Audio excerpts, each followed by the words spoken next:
बिस्मिल्लाहिर्रहमानिर्रहीम। अस्सलाम वालेकुम जी, कैसे हैं स्टूडेंट्स? उम्मीद है खैरियत से होंगे। तो आज हम आफाक इकबाल सीरीज़ की मैथमेटिक्स जिसमें यूनिट 4 और जो कि सेट्स के हवाले से है, इसको आपने जो है स्टार से मैंने कुछ सेट के बारे में बताया हुआ है। इसको आपने अच्छे से समझ लेना है। अगर आपको पता है तो आप वीडियो को आगे करके डायरेक्ट एक्सरसाइज जो है वो कर सकते हैं। ठीक है जी। तो सेट असल में जो है वो क्या होता है, कहता set is collection of well defined and distinct object. यानी कि एक ऐसा कलेक्शन होता है, यानी एक ऐसा मवाद होता है एलिमेंट का, ऑब्जेक्ट का, जो कि वेल डिफाइंड या फिर डिस्टिंक्ट होते हैं। ठीक हो गया। तो इसको भी आप जो है वो सेट कहेंगे। मिसाल के तौर पर अगर वेल डिफाइंड और डिस्टिंक्ट के बारे में आपको बताऊं तो यहाँ पे उसने ना डेफिनेशन इनकी लिखी हुई है, ये समझ लें। अगर ये अच्छे से आप समझ लेंगे तो आगे एक्सरसाइज जो है कंप्लीट आपकी पूरा चैप्टर जो है आपको समझ आ जाएगा। ठीक है, 4 वाला। अच्छा, डिस्टिंक्ट वो कहता है क्या होता है। The word distinct means all element of a set must be unique too. वो कहता है वो रेयर नंबर होते हैं, मुनफर्द नंबर होते हैं, यानी अलग अलग। No identical element are there. वो आइडेंटिकल नहीं होते, यानी एक जैसे नंबर नहीं होते हैं। उसको जो है डिस्टिंक्ट कहते हैं। बात समझ आइए कि सेट के अंदर जितने भी नंबर होंगे वो रिपीटेड नहीं होंगे, एक जैसे नंबर नहीं होंगे, उसको सेट कहेंगे। नंबर 2 पे वेल डिफाइंड कह रहा है। कहता है well defined means the element of the set are clearly defined. जितने भी नंबर होंगे वो आसानी से जो है वो डिफाइन होने वाले होंगे। And there is no ambiguity regarding its element. ठीक है। यानी कि वो नंबर जो है, जितने भी उसने नंबर हमें दिए होंगे वो हमें समझ आ रहे होंगे। और ये नहीं होगा कि अगर वहाँ पे काउंटिंग लिखी हुई है तो साथ में जो है जैसे डिनर सेट एक होता है तो उसके अंदर आपको पता है सारा एक तरतीब से चीज़ें होती हैं। उसमें कभी भी ये नहीं होगा कि पेंसिलें रखी जाए डिनर सेट के अंदर। ठीक है, अगर गिनती लिखी हुई है तो उसके अंदर ABCD नहीं होंगे, वो वेल डिफाइंड होंगे। अगर डिजिट है, नंबर्स हैं, तो नंबर ही आएंगे। बात समझ रहे हैं, वेल डिफाइंड में। और एक तरतीब से जो हैं वो लिखे होंगे। ठीक है, अगर तरतीब से भी नहीं लिखे होंगे तो भी वो सेट होगा, तब होगा अगर उसमें रिपीटेड नंबर नहीं होंगे। मिसाल के तौर पर नीचे एग्जांपल्स में थोड़ा सा आपको वाज़ेह करता हूँ। कहता यहाँ पे देखिए ए जो है वो सेट दिए हुआ है 1 2 3 4 5। ठीक है, तो ये एक सेट है। क्यों? एक तरतीब से काउंटिंग लिखी हुई है। जैसे कि यहाँ पे देखिए उसने कहा है कि in set A the number are in order and non element repeated. वो कहता है एक ऑर्डर के हिसाब से उसने ये नंबर लिखे हुए हैं और इसमें क्या है कि जो भी एलिमेंट है, जो भी नंबर हैं, वो रिपीटेड नहीं है, यानी डिस्टिंक्ट है। ठीक है, तो इसको सेट कहेंगे। So it is a set. तो बी वाले पार्ट में देखिए 8 3 2 6 1। अब यहाँ पे अगर ABC 8 3 2 आगे होता ABC, इस तरह से नंबर अगर होते तो ये जो है वो सेट नहीं होना था। ठीक है, तो the number are not in order, ये जो कहता है कि ये नंबर ऑर्डर के हिसाब से नहीं है, यानी एक तरतीब तो नहीं है। ठीक है ना, तो लेकिन बट डिस्टिंक्ट, लेकिन डिस्टिंक्ट है। डिस्टिंक्ट है मतलब रिपीटेड नहीं है, नॉन रिपीटेड नंबर है। So it is a set. ठीक है, आगे तीसरे में क्या कह रहा है, सी में कहता है 4 5 5 और 9, ये सेट दिया हुआ है। ये क्या है? सी सेट में collection of a number is in order but the element 5 is repeated. जो 5 है इसमें रिपीट हो रहा है, so it is not a set, तो ये सेट नहीं होगा। ठीक है, नंबर 2, ये चीज़ आपको समझ आ गई है। इसमें दूसरी चीज़ जो है तीसरे नंबर पे, यानी कि पहले वेल डिफाइंड था, अब डिस्टिंक्ट फिर कहा, तो तीसरे नंबर पे क्या होगा, जितने भी लेटर होंगे the element of the set are written within a curly bracket. ठीक है, यानी कि जो सेट होगा वो कर्ली ब्रैकेट के अंदर लिखा होगा, ना स्केयर ब्रैकेट के अंदर लिखा होगा, ना छोटी ब्रैकेट के अंदर लिखा होगा। बात समझ आइए, उसको जो है आप सेट कहेंगे। ठीक है, जैसे कि यहाँ पे एग्जांपल है Monday Tuesday Wednesday Thursday Friday Saturday Sunday.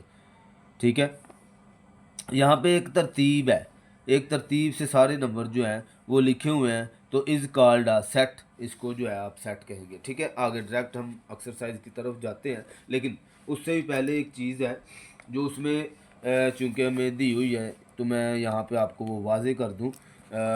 यानी कि क्या वाज़े करना चाह रहा हूँ मैं आपको, यहाँ पे देखिए उसने लिखा हुआ है एक्सरसाइज 4.1 में कि collection of the first 10 prime number. अब ये नंबर्स का भी हमें नहीं पता होगा तो हम नहीं लिख पाएंगे ना। प्राइम नंबर क्या होते हैं, नेचुरल नंबर क्या होते हैं, ओड नंबर क्या होते हैं, इवन नंबर क्या होते हैं, ये सारे नंबर हमें पता होगा, देन ये एक्सरसाइज जो है वो हम इजीली कर सकेंगे। ठीक है जी। जी, तो यहाँ पे थोड़ा सा मैं आपको जो है नेचुरल नंबर, प्राइम नंबर के बारे में बता देता हूँ। होल नंबर होते हैं, नेचुरल नंबर होते हैं। नेचुरल नंबर कौन से होते हैं और उसको एन से ज़ाहिर करते हैं, नेचुरल नंबर को एन से शो करते हैं। ठीक है जी, तो ये 1 से स्टार्ट होते हैं, 2 3 सोन आगे कंटिन्यू अनलिमिटेड नंबर सारे जो होते हैं वो नेचुरल नंबर होते हैं। ठीक है, दूसरे होते हैं होल नंबर। होल नंबर कौन से, यानी मुकम्मल अदाद का सेट होता है। ठीक है, होल नंबर जो होता है उसको डब्ल्यू से शो करते हैं और ये ज़ीरो से स्टार्ट होते हैं, आगे वही नेचुरल नंबर वाले सारे 2 3 4 5 6 7 ऐसे चलते चलते सारे के सारे नंबर जो हैं सो ऑन, आगे ये डॉट का मतलब है सो ऑन, आगे तक नंबर अनलिमिटेड चलते जाने हैं। ठीक है, इसी तरह ओड नंबर होते हैं उसको ओ से ज़ाहिर करते हैं, ओड नंबरों को। ठीक है, तो ओ लिखा, तो इसके ओड नंबर जो होता है वो स्टार्ट 1 से होते हैं। 1 एक हिस्सा छोड़ के, एक डिजिट छोड़ के आगे आप लिखते जाते हैं, 1 3 5 7 ऐसे सोन, आगे नंबर सारे के सारे चलते जाएंगे। ठीक है, अच्छा इसमें एक और चीज़ है ओड नंबर में, ये 2 के साथ, यानी ये एक समझ लें भी कॉन्सेप्ट क्लियर करने की कोशिश कर रहा हूँ कि ये जो है 2 के साथ डिवाइड नहीं होते हैं। ओड नंबर 2 के साथ डिवाइड कंप्लीट नहीं हो सकते। आगे इवन नंबर होते हैं। इवन नंबर वो नंबर होते हैं जो 2 के साथ कंप्लीट डिवाइड हो जाते हैं। ठीक है, ये स्टार्ट होते हैं 0 से, आगे 2 4 6 8 10 12, तो आगे जो है इवन के बाद प्राइम नंबर लगा लें। यानी ये ज़रूरी नहीं है कि ये मैं एक तरतीब लगा रहा हूँ जो उनसे मर्ज़ी ऐसी लिख रहा हूँ। प्राइम नंबर का सेट जो होता है वो क्या होता है कि वो स्टार्ट हमारा जो है 2 से होता है, 2। ठीक है, आगे 3 और फिर 4 नहीं आएगा इसमें, फिर 5 आएगा, फिर 7, 7 के बाद 11, फिर 13। यानी कि प्राइम नंबर का जो आगे सोन इसने कंटिन्यू चलते जाना है। प्राइम नंबर का सेट वो सेट होता है जो खुद के टेबल में आए, यानी ये सिर्फ़ और सिर्फ खुद के टेबल में आता है, या फिर इसके 2 फैक्टर बनते हों। ठीक है, सिर्फ 2 फैक्टर्स वाला जो होता है उसको आप जो है वो प्राइम नंबर कहेंगे। ठीक है, मिसाल के तौर पर ये खुद के टेबल में अगर आपको कहा जाए कि 2 के फैक्टर बनाएं तो 2 के फैक्टर क्या बनेंगे, 1 और 2 बस। ये किसी और के टेबल में नहीं आता है। इसी तरह अगर फ़र्ज़ करें यहाँ पे देखिए मैंने 13 लिखा है, तो 13 भी खुद के टेबल में है या 1 के टेबल में है। ठीक है, खुद के टेबल में जो आता है किसी और के टेबल में नहीं होता उसको प्राइम नंबर कहते हैं। ठीक है, 5 भी ऐसे ही है, 7 भी, 11 भी, इसके अलावा आप जो है आगे 17 जो है वो भी, इस तरह आगे ये कंटिन्यू खैर चलते जाते हैं। 19 है, आगे और नंबर भी होते हैं। ठीक है जी, खैर डिटेल में नहीं आगे। इसके अलावा जो है और भी नंबर होते हैं हमारे, इंटीजर नंबर होते हैं, रैशनल नंबर होते हैं, वो सारे आपको यहाँ पे इस बुक में है नहीं, ये बताया नहीं गया तो मैं नहीं आपको बताऊँगा क्योंकि हम डिटेल में बस ये चीज़ समझनी थी, वो आपको जो है आगे यूज़ होने हैं, बार बार आने हैं, इसलिए जो है आपको मैंने ये बता दिए हैं। ठीक है जी, आप अब हम जो है हम इसको हल करते हैं क्वेश्चनों को।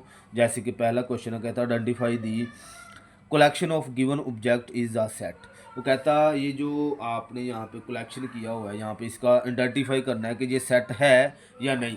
तो मैंने पीछे आपको निशानी बता दी कि सेट किसको कहते हैं और किसको नहीं कहते। तो मैंने यहाँ पे क्वेश्चन जो है वो लिखे हुए हैं, तो आपने सिर्फ उसके सामने लिखना है कि ये सेट है या नहीं। ठीक है, इज़ नॉट या यस। ठीक है, यस नो में आप जो है इसको जवाब दे सकते हैं। जैसे कि यहाँ पे collection of a first 10 prime numbers, देखें अब यहाँ पे पहले 10 प्राइम नंबर कह रहा है, तो प्राइम नंबर का वो जो सेट है वो कहता है कि अगर कलेक्ट किया जाए तो वो क्या होगा, सेट होगा। जी, तो कलेक्ट करते हैं प्राइम नंबर को, तो ये बताना है कि ये सेट है कि नहीं है। यानी कि अगर मैं यहाँ पे नंबर लिखता हूँ 2 3 5 7 आगे सो ऑन सारे नंबर लिखूँगा, तो ज़ाहिर सी बात है इज़ अ सेट, तो यहाँ पे लिख देंगे कि ये सेट है। ठीक है, जो भी नंबर आएंगे तो हम उसको सेट के अंदर लिखेंगे, तो सेट होगा ना, वो ज़ाहिर सी बात है, उसका सेट बनता है, उसको सेट कहेंगे आप। ठीक है, तो collection of the funny student in a grade 6। अब वो कहता है कलेक्ट करें फनी स्टूडेंट जो है 6 क्लास के अंदर। तो अब आपको पता है कि हर एक क्लास के अंदर फनी स्टूडेंट होते नहीं हैं, हो भी सकते हैं और नहीं भी हो सकते हैं। ठीक है, तो आप उसका सेट नहीं बना सकते हैं। ठीक हो गया, तो इज़ नॉट अ सेट, तो ये सेट नहीं होगा। ठीक है, आगे collection of the multiples of 2। अब 2 के मल्टीपल्स जो है वो कहता है अगर कलेक्शन आप करें तो वो क्या होंगे, ज़ाहिर सी बात है। तो 2 के मल्टीपल्स 2 2 ज़ार या 2 1 ज़ार 2 4 5 सॉरी 6 8 10 आगे सोन आप इसके कलेक्ट करते रहें तो ये सेट बन जाएगा। ठीक है, सेट उसने हमसे पूछा है कि सेट ये है या नहीं है, तो हमने उसको बता दिया कि ये सेट बनता है, तो लिख दें यहाँ पे। अच्छा, आप ज़रूरी नहीं है कि ये चीज़ मैं आपको सिर्फ समझाने की गर्ज से लिख रहा हूँ, आप इसके सामने आपको पता चल गया है कि ये सेट है, तो सामने इसके सेट लिख दें बस। आपने ये चीज़ें नहीं लिख रही हैं जो मैं लिख रहा हूँ, आपने लिखना है सेट या नॉट सेट लिखना है। ठीक हो गया, ये तो चीज़ें मैं सिर्फ आपको समझाने की गर्ज से आगे ये सेट बना रहा हूँ। अच्छा जी, डी पार्ट में क्या कहता है 2 3 5 8 2, वो कहता है ये बताएं कि ये सेट है या नहीं। तो यहाँ पे मैंने आपको निशानी बताई है कि वो डिस्टिंक्ट होता है, नॉट रिपीटेड नंबर होते हैं, वेल डिफाइंड होते हैं। यहाँ पे देखिए ये 2 और ये 2 दो दफ़ा आ गया, तो नॉट अ सेट, बस ये लिख देना है आपने। आगे कलेक्शन ऑफ इवन नंबर। अब इवन नंबर जोन से मर्जी आ जाए तो वो तो सेट ही बनना है ना। यानी मैं अगर यहाँ पे आपको इवन नंबर लिख दूँ कि यहाँ पे 0 2 4 6 8 10 12, ये जितने भी नंबर मैं लिखूंगा, लिखता जाऊंगा जितने भी नंबर, तो वो तो बनेगा, तो सेट ही है ना, बन सकता है, तो उसको सेट कहते हैं। इवन नंबर का वो सेट ही होता है। ठीक है, तो यहाँ पे इसके सामने आंसर होगा सेट। ठीक है, तो collection of all student in a class. अब क्लास के अंदर जितने भी स्टूडेंट हैं उसके कलेक्शन अगर बनाया जाए तो उसको इकट्ठा किया जाए, तो ज़ाहिर सी बात है वो एक सेट बनेगा, तो इसको सेट ही कहेंगे। ठीक है, फनी स्टूडेंट वो नहीं कह रहा। ठीक है जी, तो जी पार्ट में वो कहता है आगे collection of a stationary atoms. तो स्टेशनरी एटम के कलेक्शन आप करें तो वो क्या होता है, सेट होता है। ये नहीं होता है, होता है, सेट होता है वो। ठीक है, कैसे, मिसाल के तौर पर मैं यहाँ पे स्टेशनरी एस के नाम से यहाँ पे लिखता हूँ, इरेजर लिखता हूँ, शार्पनर लिखता हूँ, पेंसिल लिखता हूँ, जितनी भी यहाँ पे वो सारे स्टेशनरी की एटम्स होंगी। ठीक है, इसमें मिक्स अप नहीं होगा, यानी वेल डिफाइंड होंगे। ठीक हो गया जी। आगे क्वेश्चन एच में पैरट, पिजन, स्पैरो, क्रो, ये देखें, ये सारे के सारे जो हैं वो बर्ड्स के नाम हैं। ठीक है, परिंदों के नाम है। तो ज़ाहिर सी बात है एक ही, यानी कि ये वेल डिफाइंड है। ठीक है, तो इसको जो और डिस्टिंक्ट भी है, तो इसको जो है आप कहेंगे इज़ अ सेट, ये सेट है। ठीक है, सिर्फ बर्ड्स के नाम है। अच्छा, आगे है वोवल नंबर, तो ये भी सेट है, साफ पता चल रहा है। वोवल नंबर का एक 5 हिस्से होते हैं, डिजिट होते हैं, तो वो वोवल नंबर का सेट होता है, तो इसको सेट आप कहेंगे इज़ अ सेट। आगे अब उसने पाकिस्तान के स्पेलिंग लिखे हैं और कॉमाज लगा दिए हैं हमारे क्वेश्चन में, तो ये सेट तो नहीं होता ना, तो इसको आप जो है वो सेट नहीं कहेंगे, तो नॉट अ सेट। ठीक है जी। आगे क्वेश्चन नंबर 2 में, कहता है right the number of element. यानी कि इसमें जो हमें क्वेश्चन दिए हैं इनके एलिमेंट के नंबर बताने हैं, यानी कितने इस सेट के अंदर नंबर आते हैं। यानी कि मैं यहाँ पर नंबर आपको अगर ज़बानी पता है, ऐसे ही पता चल जाएगा तो गुड है, आप उसके नंबर लिख दें। तो अगर उसने कहा, क्या कहा है, set of a odd number less than 10। अब जो सेट इसका बनता है उसके अंदर नंबर कितने आते हैं वो हमसे पूछ रहा है, तो वो हमने बताना है। तो मैं यहाँ पे ना सेट बना के देखता हूँ कि इसके अंदर नंबर कितने आते हैं। तो किसके कह रहा है, ओड के 1 3 4 5 7 9 11 13 15 17 19 1 2 3 4 5 6 7 8 9 10। ठीक है जी। ये कितने आप ये चाहें तो ना बनाएं, आपका यानी कि इसके साथ ताल्लुक नहीं है, सिर्फ उसने हमसे जितना पूछा उतना आप बता दें अगर आपको ज़ुबान नहीं पता है तो। ठीक है, तो नंबर ऑफ एलिमेंट कितने हैं, 10। तो यहाँ पे लिख दें नंबर ऑफ एलिमेंट 10। ठीक है, तो यहाँ पे 10 जो है इसका आंसर आ जाएगा। 10 नंबर होते हैं ये इसके अंदर। ठीक है, आगे set of a Provence of Pakistan, provinces of Pakistan. तो इसके प्रोवेंसेस आपको पता है कितने होते हैं, 4 होते हैं। यही इसका जो है वो जवाब होगा। जैसे कि सूबा सिंध, KPK खैबर पख्तूनख्वा, और इसके अलावा पंजाब, और जो अपना सूबा बलूचिस्तान। ठीक है, ये 4 जो हैं हमारे यहाँ पे उसका एक सेट बनेगा। तो आप लिख दें number of element is a 4 उसके जो है वो नंबर होंगे। ठीक है जी, आगे क्वेश्चन सी में, इसमें देखें set of alphabets between K and T। अब के और टी के दरमियान में आप ऐसे फिंगर के ऊपर काउंट कर लें तो आपको पता चल जाएगा। लेकिन अगर मैं यहाँ पे आपको थोड़ा सा बना के भी बता दूँ, के और टी के दरमियान में हमारी जो ABC है वो क्या आती है। ठीक है,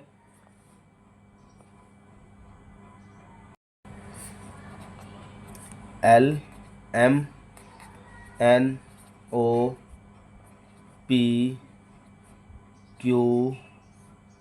1 2 3 4 5 6, Q आगे T आ जाता है। ठीक है, LMNOPQRST, S के बाद T आ जाएगा। ठीक है, LMNOPQRST। तो S के बाद जो है वो T आ जाएगा। तो 1 2 3 4 5 6 7 8, तो कितने एलिमेंट हो गए, ये 8। ठीक है जी, यही इसका जो है वो इसका जो है वो आंसर होगा 9।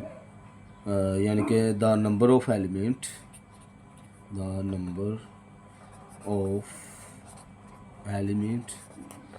इज़ 9। ठीक है, 9 होंगे। कैसे होंगे, ये 3 का टेबल लिखा हुआ है। 3 3 ज़ार 4, 3 1 ज़ार 3, 3 2 ज़ार 6, 3 3 ज़ार 9। आगे इसके जो है वो क्या आएगा, 3 4 ज़ार 12, 3 5 ज़ार 15, 18, 21, 24 और आगे 27। देखिए 1 2 3 4 5 नंबर, ये 6 7 8 9, टोटल 9 नंबर होंगे। ठीक है, बस नंबर बताने हैं हमने उसे। आगे इसमें कितने, 1 2 3, तो यहाँ पे है 3 एलिमेंट। ठीक है, अच्छा जी, set of prime number between 7 and 13। अब इसके अंदर कितने एलिमेंट आते हैं वो हमने उसको बताना है। तो यहाँ पे मैं किसके कह रहा है, प्राइम नंबर के। तो मैं लिख के बता देता हूँ आपको ताकि वो चीज़ समझ आ जाए। अगर वो आपको ज़ुबान नहीं पता है तो आप वैसे बता दें। ठीक है, इनके दरमियान में 7 के बाद 9 नहीं आता, 11 आएगा, 11 के बाद 13 आएगा, और फिर 17 19 और 23, फिर इसके बाद जो है 23 24 5 6 7 8 9 29, 1 2 3 4 5 29। ठीक है, ये जो है नंबर 1 2 3 4 5 6 नंबर होंगे। तो नंबर ऑफ एलिमेंट कितने हो जाएंगे, 6 एलिमेंट। ठीक है, ये इसका जवाब होगा। ये आपने लिखने हैं तो लिख लें, अदरवाइज़ आपको एलिमेंट अगर ज़बान नहीं पता है तो आप सिर्फ ये लिख दें 6 एलिमेंट। ठीक है, ज़्यादातर MCQs में इस तरह के क्वेश्चन भी आ जाते होते हैं। ठीक है, अच्छा, ट्रू और फॉल्स। अब आपने ट्रू और फॉल्स बताने हैं कि ट्रू और फॉल्स इसके, यानी कि ये बताना है कि ये जो हमें स्टेटमेंट इसने दी है ये सही है या गलत है। इसके सामने आपने ट्रू या फॉल्स लिख देना है। ठीक है, जैसे कि इसमें कहता है 8 रुकन है, यानी कि बिलोंग टू ताल्लुक़ रखता है किसके साथ, the set of a even number. वो कहता है ये बताएं कि जो 8 है वो इवन नंबर के अंदर आता है। आता है, बिल्कुल आता है। अगर मैं यहाँ पे थोड़ा सा गाइड कर दूँ आपको, 4 6 8 देखें, सो ऑन आगे 8 आता है तो यस यहाँ पे लिख दें ट्रू। आंसर क्या होगा, ट्रू। ये लिखने की ज़रूरत नहीं है, ये सिर्फ मैं वैसे ही लिख रहा हूँ आपको बताने की गर्ज। आपने सिर्फ क्या लिखना है, ट्रू जी। आगे जो है बी पार्ट में 4 बिलोंग टू, वो कहता जो 4 है वो इस सेट का हिस्सा है या नहीं है। यहाँ पे देखें है तो यहाँ पे लिख दें ट्रू, यही इसका जवाब है। आगे 9 belong to the set of a prime number. वो कहता है प्राइम नंबर के अंदर जो 9 है वो आता है इसके सेट के अंदर, तो नहीं आता। 9 जो है प्राइम नंबर नहीं है। क्यों नहीं है, क्योंकि देखिए 9 अगर इसके फैक्टर बनाए जाएँ तो 1 3 और 9 3 फैक्टर बनते हैं, तो ये इसका सेट नहीं होगा, ये इसके अंदर नहीं होगा। तो यहाँ पे लिख दें फॉल्स। ठीक है जी।